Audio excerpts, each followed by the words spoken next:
Level 1. The Delivery. You're 19 years old, and the numbers never add up, no matter how many times you run them. Rent is due in 4 days.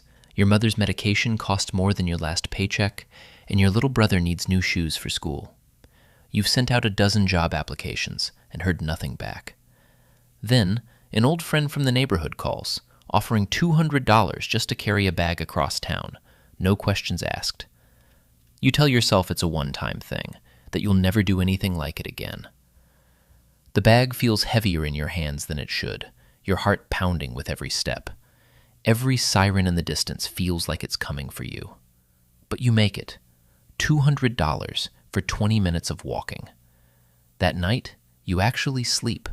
For the first time in weeks, you don't wake up counting numbers in your head. The next week, the same friend calls again. This time, it's $300 for something a little bigger. You hesitate, but you think about the shoes your brother needs and the way your mother smiled when the bills were finally paid. So, you say yes again. This delivery takes you somewhere new, a part of the city you don't recognize. A man meets you by a loading dock, older, calmer, watching you carefully. He hands you an envelope, thicker than the last one. You don't ask what's inside. He tells you there's more work, if you want it. You walk home slower than usual that night, turning the offer over in your mind. Level 2. The Corner.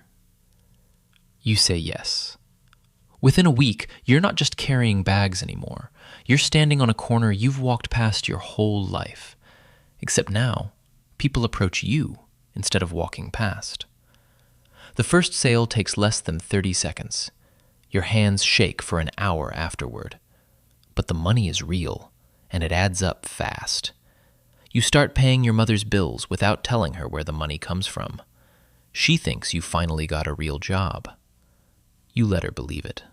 The corner becomes routine faster than you expected. You learn the rhythm, who to trust, who to avoid, when the police usually drive by. Some nights are slow and boring. Other nights, the corner is busier than any job you've ever had. You start recognizing faces, regulars who need you more than you'd like to admit. One of them is barely older than your little brother. For a second, you almost say no. You don't. That night, the guilt sits heavier than the cash in your pocket. Still, you tell yourself this is temporary, just until you've saved enough to do something else.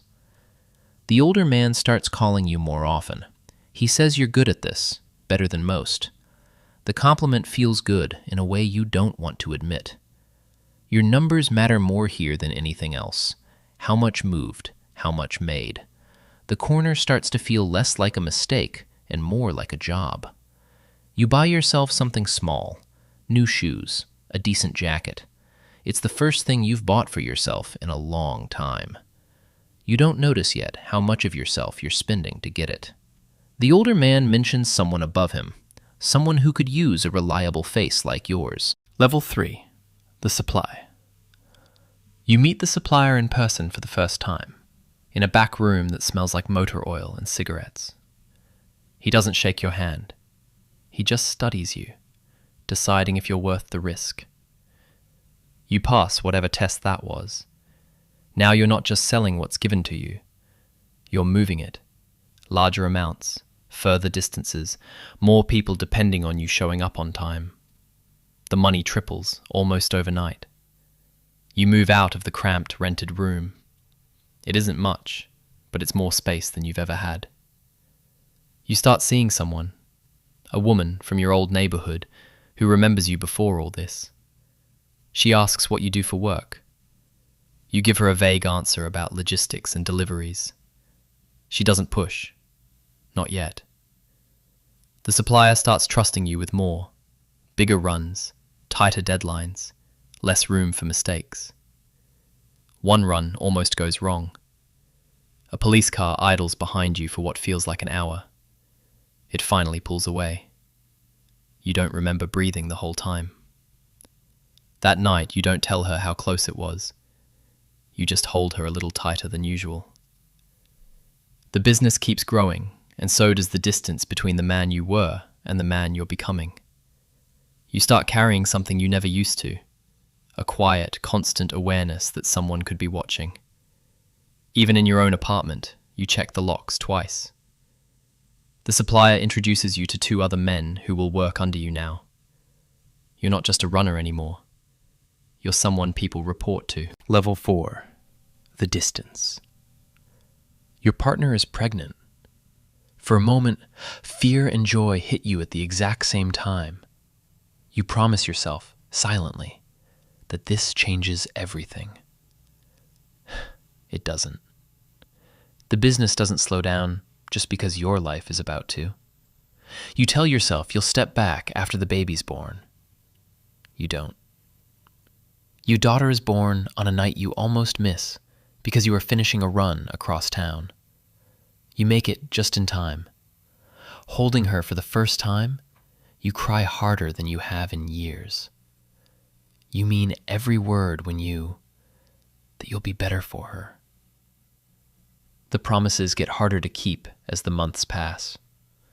You miss her first steps because you're handling a problem 2 states away. Your partner sends you a video of it instead. You watch it 11 times in a gas station parking lot. When you finally get home, she asks the question you've been dreading. What exactly is it that you do? You lie. It's not the first lie, but it's the first one that visibly hurts her. She doesn't yell. Somehow, the quiet is worse.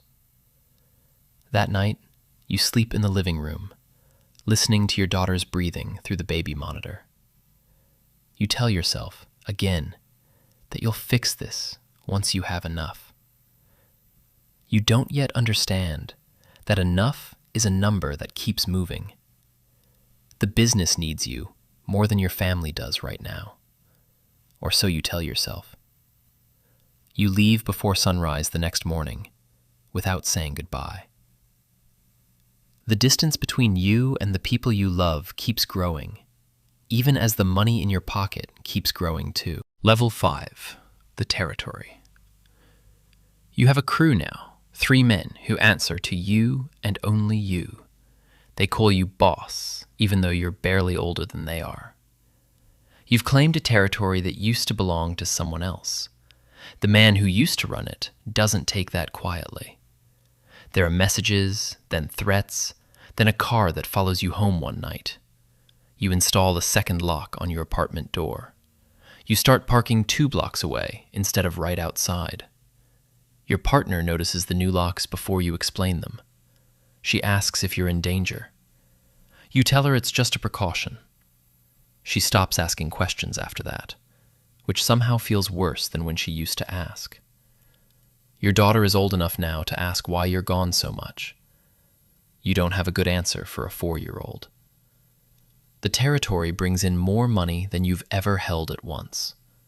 It also brings a kind of exhaustion that sleep doesn't fix. You start carrying something for protection, something you swore you never would. Just in case, you tell yourself. The rival's territory shrinks as yours grows. Word gets around that you're someone worth knowing, or worth fearing.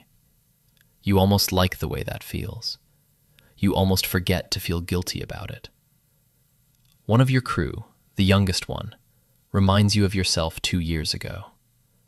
Eager, scared, doing it for a mother who doesn't know the truth. You almost tell him to walk away while he still can. You don't. The words feel too much like admitting something about your own life. Your daughter draws a picture of you at daycare, a stick figure standing far away from the rest of the family. Your partner shows it to you without saying a word. You don't know what to say, so you say nothing. That night, you stare at the ceiling longer than usual, the territory suddenly feeling much smaller than it did that morning. Level 6. The wait. You run an operation now, not just a territory. An actual operation, with layers between you and the street. You barely touch the product yourself anymore. Other people do the parts that used to scare you. You've moved your family into a house with a real yard. Your daughter has her own room for the first time. You tell yourself This is why you did all of it. The house doesn't feel as warm as you thought it would. You can't remember the last time you slept through an entire night. Every phone call makes your chest tighten before you even answer. One night, the call is different. It's about the youngest one, the crew member who reminded you of yourself. He's in a hospital, not from a fight, not from the police, but from the product itself. You get there faster than you've moved in years. His mother is already there, the same kind of exhausted you remember from your own mother's face. She doesn't know your name has anything to do with why her son is in that bed. You sit with her anyway, because you don't know what else to do. The doctors say he'll live. The relief you feel is immediately followed by something heavier. You keep seeing his face instead of your own from years ago. On the drive home, you don't turn the radio on. You just drive, replaying every choice that brought you here. When you get home, your daughter is already asleep. You stand in her doorway longer than you mean to. For the first time in years, you let yourself really think about what happens if it's her in that hospital bed one day. The thought doesn't leave, no matter how much money is sitting in the safe downstairs. You realize, for the first time, that the weight isn't the risk of getting caught. It's the weight of what you've already done, whether you get caught or not. That weight doesn't come with a corner you can claim or a rival you can outlast. It just sits there, growing heavier every night you don't do anything about it. Level 7. The Reckoning. 2 weeks later, federal agents raid a stash house 3 blocks from where it all started. You're not there when it happens, but your name is in enough conversations that it might as well have been you. 2 of your crew are arrested. The youngest one isn't one of them. He's still recovering. For the first time, you understand that this could have been your own family, watching handcuffs on the news instead. You sit in your car outside your own house for almost an hour before going in. Your partner is waiting at the kitchen table when you finally walk in. She doesn't ask where you've been. She just asks how much longer you're going to keep doing this. For the first time, you don't have an excuse ready. You sit down across from her instead. And for the first time in years, you tell her the truth. All of it. She doesn't leave, but she tells you this is the last version of you she's willing to wait for. The next morning, you drive to the youngest one's house instead of the corner. You tell him to walk away while he still can. This time, the words don't feel too heavy to say. A week later, you meet with a lawyer instead of a supplier. You start the slow, unglamorous process of walking away and facing what's left behind. It costs you almost everything you built. The house, the crew, the version of yourself that people feared on the street. What it doesn't cost you is your daughter's hand, still small in yours, still willing to hold on. There are still hard nights ahead, debts to pay, a name to slowly rebuild. But for the first time in 7 levels, you fall asleep without checking the locks twice. You couldn't change where you started, but somehow you changed where you ended up. Years later, you sit on a porch that's smaller than the house you once had, and somehow it feels bigger. Your daughter is older now, home from school, telling you about her day. You listen to every word. In another part of the city, in a small, cramped room much like the one you once had, a young man counts out a few crumpled bills. His phone rings, an unfamiliar number, an offer that sounds too easy to refuse. He doesn't know yet where this road can lead. But somewhere, in a city he's never been to, someone once stood exactly where he's standing now and found his way back. Some cycles repeat, but some don't have to.